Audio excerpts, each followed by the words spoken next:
शादी की पहली रात थी। दूल्हा दुल्हन को कमरे के अंदर भेजा जाता है और फैमिली वालों ने सुहागरात को और ज़्यादा सुंदर बनाने के लिए कमरे में पूरे फूल बिखेर दिए थे। और जब दूल्हा दुल्हन कमरे में पहुंचते हैं, अपनी सुहागरात मना रहे होते हैं, तो उसी बीच जो तांडव होता है जिसमें दूल्हा अपनी दुल्हन को खून से तरबतर कर देता है, मौत के घाट उतार देता है, जिसके बाद दूल्हे की भी मौत हो जाती है। पूरी कहानी सुनकर, पूरा मौत का तांडव सुनकर शायद आप हैरान हो जाएंगे। आपको हमारी वीडियोस ये सिर्फ झूठी लगेगी, फेक लगेगी, लेकिन ये बिल्कुल सच है, 110%। तो चलते हैं और जानते हैं पूरा मामला। मेरा नाम माज है। अगर आपको हमारी वीडियोस से थोड़ी बहुत जागरूकता मिलती हो तो नीचे लाल वाले बटन को दबाकर चैनल को सब्सक्राइब जरूर कर लीजिएगा। तो घटना तमिलनाडु के तिरुवल्ला जिले की है। 10 तारीख की रात वहीं के एक मैरिज होम में बड़े ही धूमधाम के साथ एक शादी चल रही थी।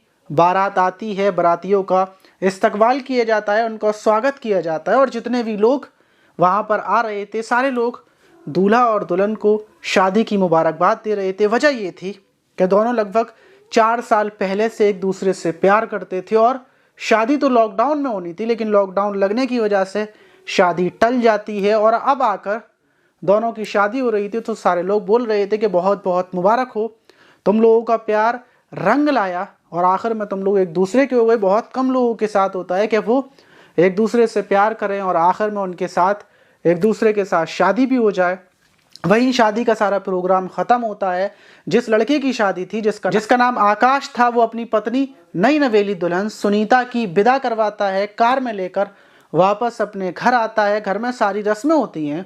वहीं घर परिवार वाले, जो उसका रूम था, उसको दूल्हे के रूम को पूरे तरीके से सजा दिया गया था और दोनों को ले जाकर रूम के अंदर बिठा देते हैं, सारी चीज़ें रख देते हैं और वापस आ जाते हैं। वहीं ज़्यादा रात हो चुकी थी, इसीलिए जितने भी लोग थे वो सारे लोग सोने की तैयारियां कर रहे थे। घर में खुशियां थी कि उसी बीच जब सब लोग सो जाते हैं तो उनको चीखने की आवाज़ लगती है और वो चीखने की आवाज़ दुल्हन के कमरे की तरफ से आ रही थी।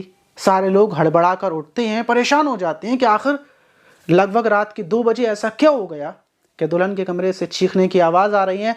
दुल्हन के कमरे की तरफ सारे लोग दौड़ते हैं और जैसे ही गेट खोल कर देखते हैं तो उनका बेटा जो दूल्हा था, उसके हाथ में एक रॉड थी और वो उस रॉड से अपनी नई नवेली दुल्हन पत्नी को मारकर बेड पर गिरा दिया था। लाल जोड़े में दुल्हन पूरी खून से तरबतर थी, वो तड़प रही थी और इसी बीच वो लोहे की रॉड लेकर दरवाजे की तरफ बाहर आता है। सारे लोग डर की वजह से उसका रास्ता छोड़ देते हैं और वो वहाँ से भाग जाता है। वहीं फौरन दुल्हन को उठाया जाता है, अस्पताल लेकर भागते हैं और जब ये खबर दुल्हन की फैमिली को लगती है और आसपास लोगों को लगती है कि सुहागरात वाले दिन अचानक से ऐसा क्या हुआ, जो दूल्हा हैवान बन गया, उसने अपनी नई नवेली दुल्हन के साथ ऐसा कर दिया। वहीं दूसरी तरफ फौरन खबर आती है, डॉक्टर्स बोलते हैं कि दुल्हन की मौत हो चुकी है क्योंकि उसके सर को लोहे की रॉड से पूरे तरीके से तोड़ दिया था। पुलिस आती है, पुलिस दूल्हा को ढूंढ रही थी कि आखिर दूल्हा कहाँ पर है। उसकी फैमिली वालों से पूछताछ की जाती है कि आखिर क्या हुआ था, क्या बात थी।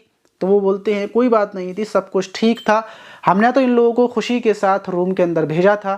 पुलिस छानबीन में लग जाती है। जैसे ही सुबह होती है तो जो घर के पीछे खेत थे वहाँ पर गांव वाले देखते हैं कि वहाँ पर एक शख्स फंदे पर लटका हुआ है और वो भी नई शेरवानी पहनकर। और सारे लोग फौरन पुलिस को फ़ोन करते हैं। पुलिस दूल्हा की लाश को वहाँ से उतारती है क्योंकि दूल्हा ने खुद अपनी जान दे दी थी, लेकिन पुलिस के लिए, फैमिली वालों के लिए और दूसरी तरफ जो लड़की वाले थे उनके लिए बड़ा सवाल था कि आखिर रात के टाइम ऐसा क्या हुआ कि उसने पहले हत्या की और फिर जाकर अपनी जान दे दी।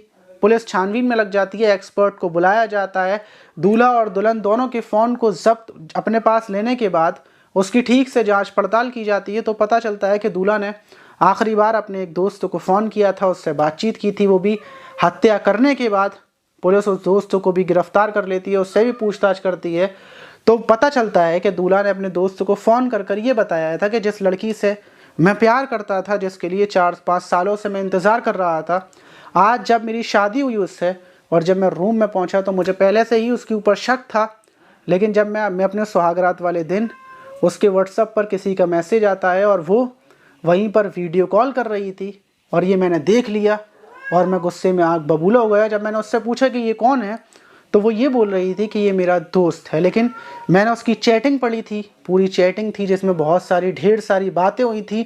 उसने किसी को आई लव यू भी बोला था, और ये देखने के बाद मैं आग बबूला हो गया था और मैंने अपनी दुल्हन की हत्या कर दी है। हत्या कर कर मैं यहाँ पर आया हुआ हूँ। ये बात मेरे जितने भी लोग हैं उनको बता देना, और मैं भी अपनी ज़िंदगी को ख़त्म कर रहा हूँ क्योंकि मेरे पास अब ज़िंदगी जीने की कोई वजह नहीं बची। और फ़ोन काट दिया था।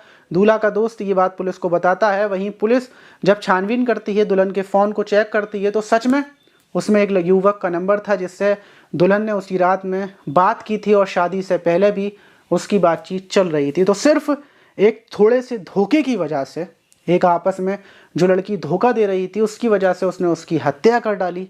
शायद हो सकता है वो बातचीत करता या पता करता तो हत्या करने का ना ही वो हत्या करता और ना ही उसकी अपनी जान जाती। लेकिन ये ज़्यादातर चल रहा है, जिन लड़कियों की शादियां होने वाली हैं या फिर शादियां हो चुकी हैं, वो फिर भी अपने अवैध संबंध रखी हुई हैं और उनको लगता है कि जब सामने वाले को पता चलेगा तो ज़्यादा से ज़्यादा क्या होगा, ब्रेकअप हो जाएगा, बात ख़त्म हो जाएगी, तलाक हो जाएगा। लेकिन अब ऐसा नहीं होता है।